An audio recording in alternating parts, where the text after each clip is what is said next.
Housing people with mental illness has been a priority here in New Jersey. The state contracts with several companies and nonprofits that help coordinate that housing.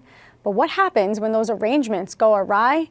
NJ Advanced Media reporter Adam Clark recently wrote a heart-wrenching article about Frank and Frankie, two men diagnosed with schizophrenia whose time living together ended with one strangled to death and the other charged for his killing. I recently sat down with Adam to talk about how this case sheds light on some deeper problems. Adam, so great to have you on the show with us tonight. You wrote about a story recently, Frank and Frankie, that on its surface feels like a cut and dry murder case, but you and your reporting with your team have uncovered some real underlying issues in this case. Just first to help us understand what happened here. Yeah, this story is really the worst nightmare scenario for anyone who has a family member with serious mental illness. These are two gentlemen from a very vulnerable population. Frank Rance and Frank Majuri both have schizophrenia, and they were placed to live together in a condo in Wayne, New Jersey by a not-for-profit organization called SERVE, which helps adults find housing, adults with mental illness find housing. And Frank Rance, on the night of November 5th, 2021, was convinced that his roommate Frank Majuri had stolen his Social Security check. He called police, and the police arrived. They questioned Frank Majuri, who told them that he did not take the check.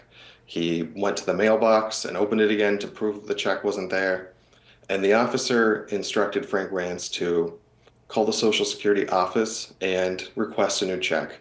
The officer asked for assurance that there wasn't going to be any problems when he left. Frank Rance sort of shrugged and didn't really say much. And after the officer left, Frank Rance later admitted that he strangled Frank Majuri to death, that he strangled him for about 5 full minutes. And he is now charged with first-degree murder.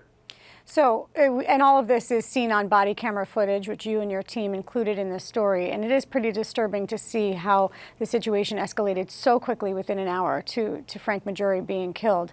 SERVE placed these two together, as you said. SERVE is the not-for-profit that works for the state, is contracted by the state.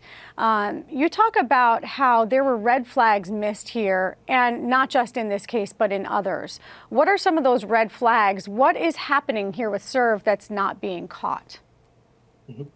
So in this program that the two Franks are living in, they are supposed to be having weekly check-ins, according to Frank Majuri's family. And those weekly check-ins would be to make sure that these gentlemen are taking their medication, that they are taking care of all of their daily household needs, and just generally speaking to make sure that they're doing well, that they are not spiraling or relapsing in any way. But Frank Majuri's family says that these check-ins were becoming more sporadic during the 3 months that these two lived together. And what we found through our investigation was that Frank Rance was having trouble sleeping, that he was having some delusions and paranoia. He was calling police once at 4 a.m. about missing mail. He was convinced that a former roommate was impersonating the FBI to try to get in touch with him. And then, of course, he was convinced on that night that his roommate had taken his check.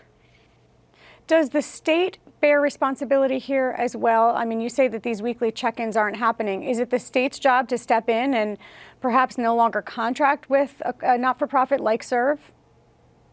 So that's one of the big questions that family members are asking and that mental health experts and advocates are asking about is the role of the state in supervising all of these organizations, because they do contract with several dozen of these organizations.